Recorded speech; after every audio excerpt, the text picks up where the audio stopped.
Welcome back to the Malt Miller YouTube channel, Homebrewers. Today Martin and I have come on somewhat of a pilgrimage to the absolutely stunning East Sussex countryside.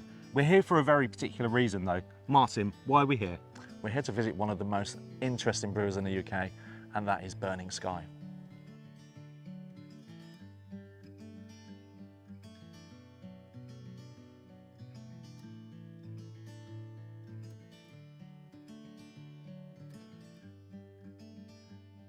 So we're here, I can't believe it Martin, we're actually at Burning Sky in East Sussex in the glorious village of Firle. I mean, it's an absolutely stunning spot.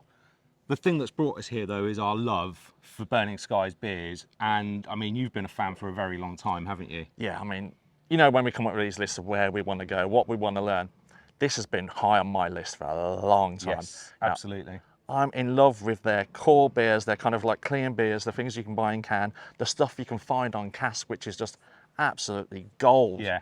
But then for me, the 750s, the sharing, the mixed firm, the Saisons in those styles. Why as homebrewers are we here though? Because it's clear we're big fans, but what's brought us here as homebrewers? Well, I know you're an awesome brewer in terms of Saisons. I've enjoyed some of yours over the years, but I think there's just a little thing that makes Burning Sky that next level. I really want to get into that and understand what is the secret sauce, you know? Yep. How do we step our Saison brewing up to that kind of level? So we're going to meet Mark Tranter, who's the owner and head brewer, and he's going to tell us what that special sauce is. Okay, well, I'm really looking forward to that, but it doesn't stop just there though, does it? No, we're going to kind of do the other thing that is kind of almost like the final frontier of homebrewing, the thing that scares the hell out of me. Yeah. Well, it used to be lager, but we've kind of done that, and we've kind of enjoyed doing that. So the next level up, mixed firm. How do we get into doing that at home? Yeah. What are the things to look out for? What are the things that we can do to help us kind of get on that journey? And give us the confidence, right? Yeah. Because it is really just how do we get that confidence to throw ourselves into mixed fermentation beers, because it's not a quick turnaround, is it? It's a labour of love that's going to take a long time for us to be patient with to then come good. So I'm really looking forward to seeing what Mark can do to help us on that. There's no better place we could have come to kind of get into these two areas. So I think we go and find Mark, have a chat with him, get him to show us around the brewery, find out what special sauce is. Mark, thank you very much for having us here at Burning Sky. Can you just tell us a little bit about Burning Sky? Brewery was set up in the end of September in 2013. And I'd been with Dark Star for most of the 17 years prior to that, so I'd had a little bit of experience, but there were things that I wanted to do that was never going to be, although I was very proud of what I achieved with Dark Star, there was things I wanted to do that were different, and it wasn't the brewery that would be able to facilitate those things. So after almost 17 years to the day, I finished my tenure at Dark Star in February, the end of February 2013, and somehow or other got this place set up by the end of September 2013. It was never supposed to get as big as what it has, and we're still very small, really. But it was never supposed to be. It was supposed to be smaller, but it somehow got bigger. I don't know why or how. But it was to allow me and whoever came to work here who bought into the ludicrous dream that it is to make beers across all formats, but we're drawing a particular inspiration from the Anglo Belgian tradition. Now, obviously we do a lot of pale ales and IPAs as well, but it was just to allow myself to explore more things within my career that I wanted to be able to do, such as barrel-aged beers, which I'd never done before, mixed fermentation beers, which I'd never done before. So Mark, this is a beautiful location. How come you chose to set up a brewery here? Well, I moved out of Brighton in 2009, and I was living on Firle Estate, renting a house from them just a couple of miles from here. And I was commuting up along the A27, up the A23, 45 minutes each way to an industrial estate. And a lot of my spare time was spent on the South Downs, and a lot of inspiration when I was thinking about beers would come when I was out walking. I was getting to the point where I was ready to move on from Dark Star, and the estate knew what I did for a living, and they asked me. They said they wanted to have a brewery on the estate. So I thought they meant they wanted to set one up and then have someone to run it. So I thought, oh, that seems like a nice thing to do. But transpired they wanted Someone wanted to set it up for themselves and run it. So they wanted to diversify. But we went round various locations where it could be, and we ended up with this one, which it is perfect. Well, nowhere's perfect. This has got problems, same as anywhere else. But I wanted to be in the countryside, not on an industrial estate, and that's how we ended up here. So you kind of got a location that's very representative of you and what you enjoy. It is representative of me and what I enjoy, and the brewery as a whole now is this sort of landscape is quite integral to it. Right, so do you want to go and have a look round? That'd be fantastic. Let's head into the brewery then. So we're here in the brew house, Mark. Can you tell us a little bit about the kit, the size, and So it's about 25 hectolitre size. We brew a bit more and then we recover 25 hectolitres off each batch. When I set up, it was quite difficult to find suppliers of brew houses in the UK, and it was difficult talking to people overseas.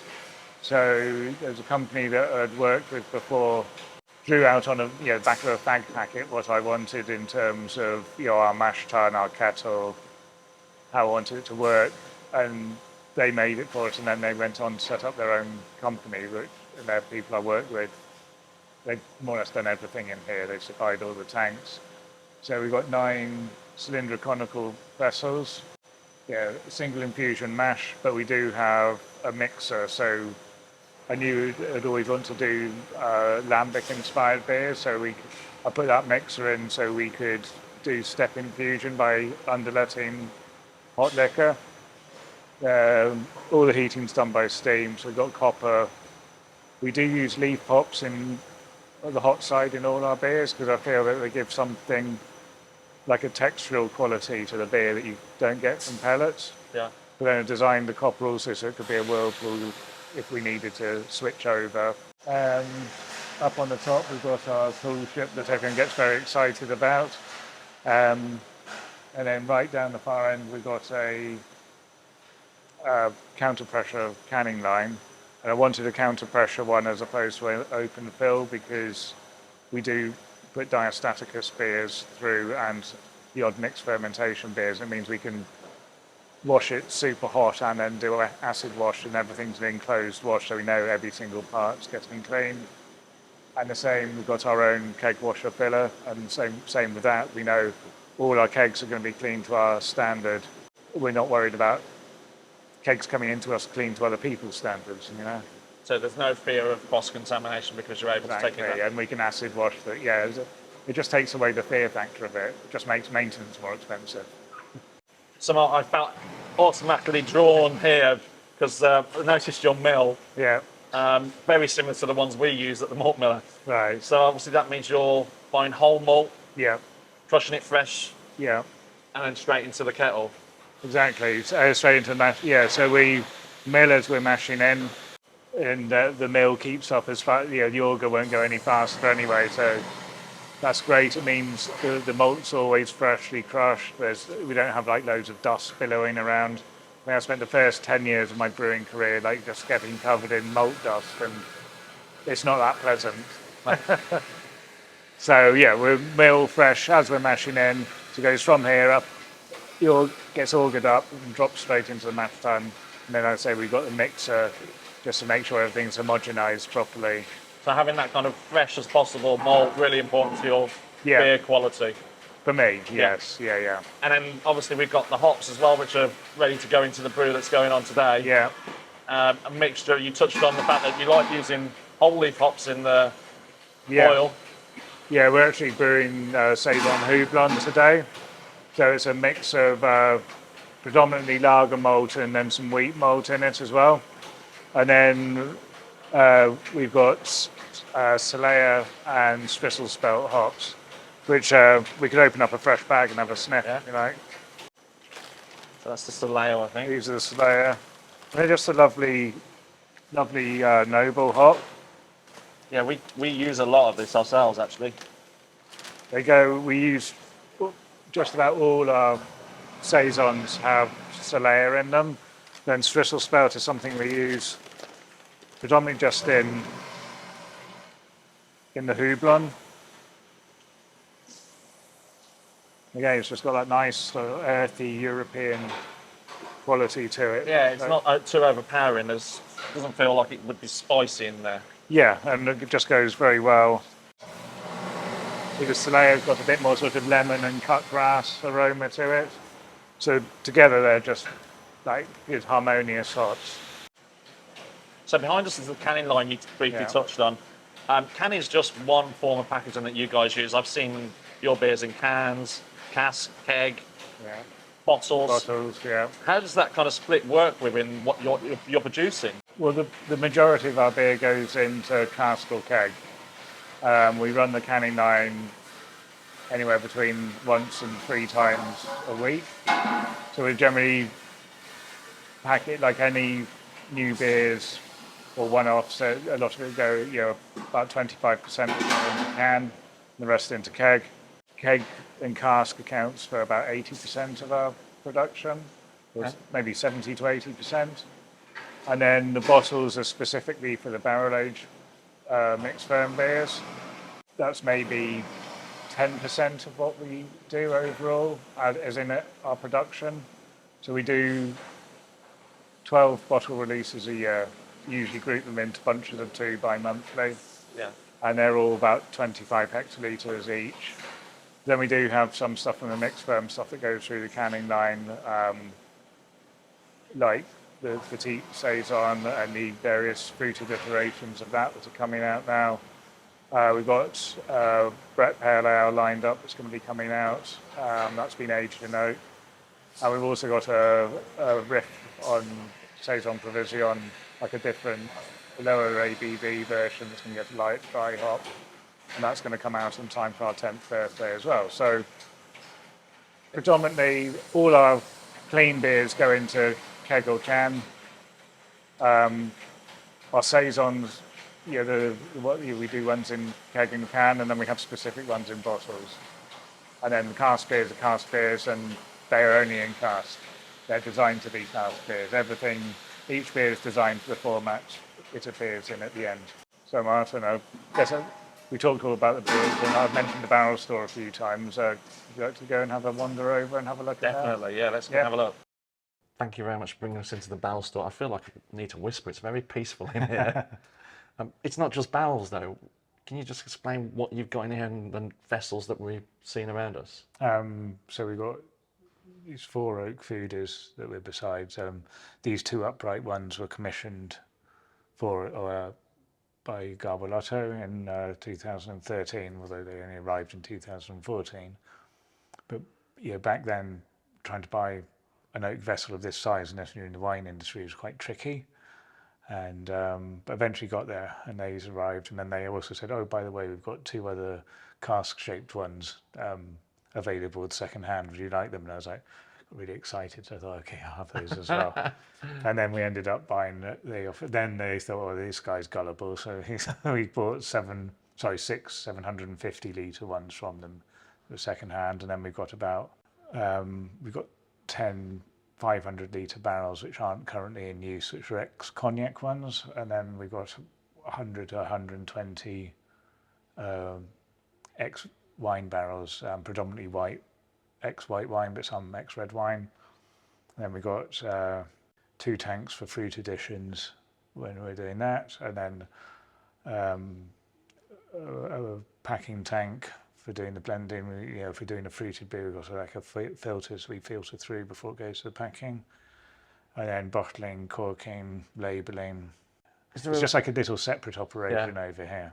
Is there a reason why you're drawn to white wine barrels more than other types of barrels? For the beers that we make, and for my palate, I prefer wine. I don't like whiskey and beer.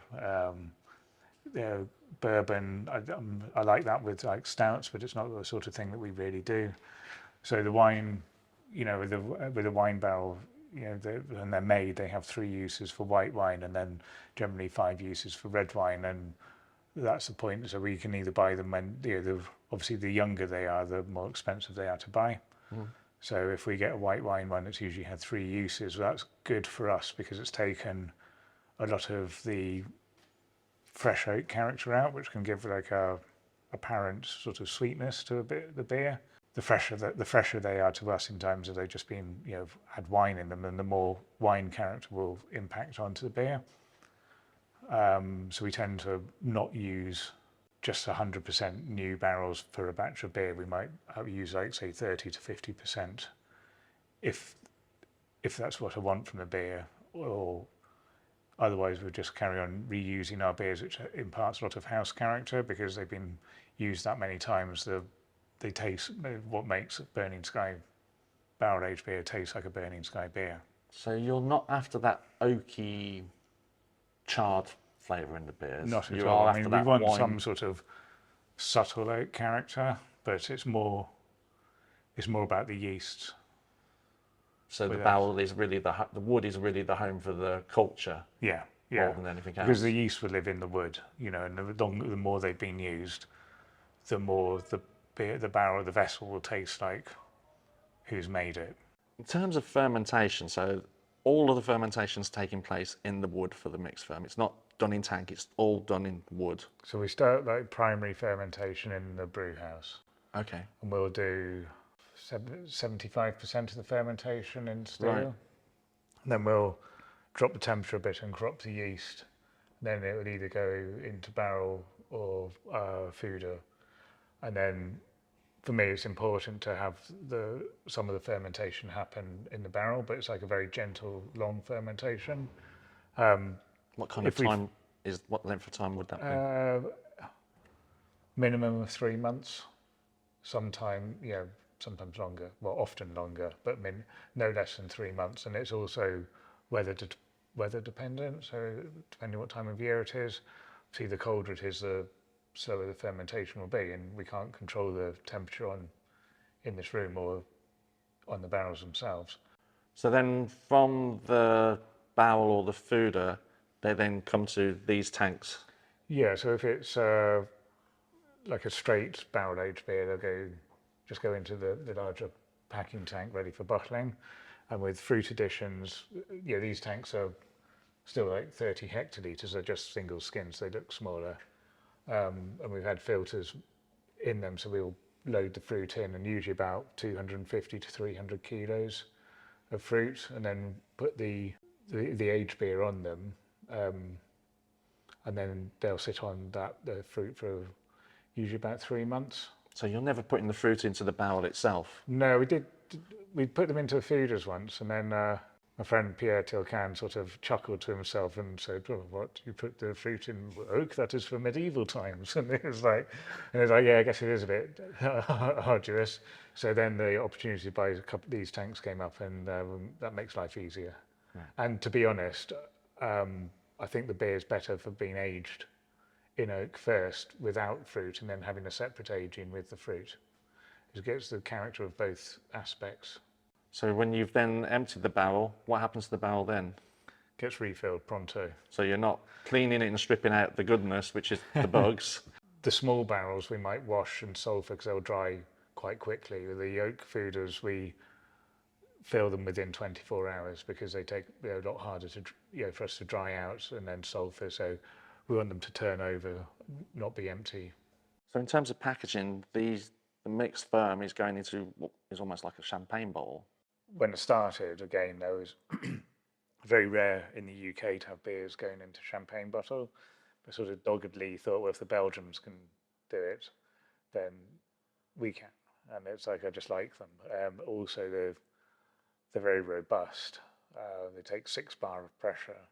So when beers that are somewhat unpredictable, they're not going to blow up. We have the cages for aging them in, so they re-ferment in the bottle on their side, so you get like a nice surface area for the yeast to settle out on.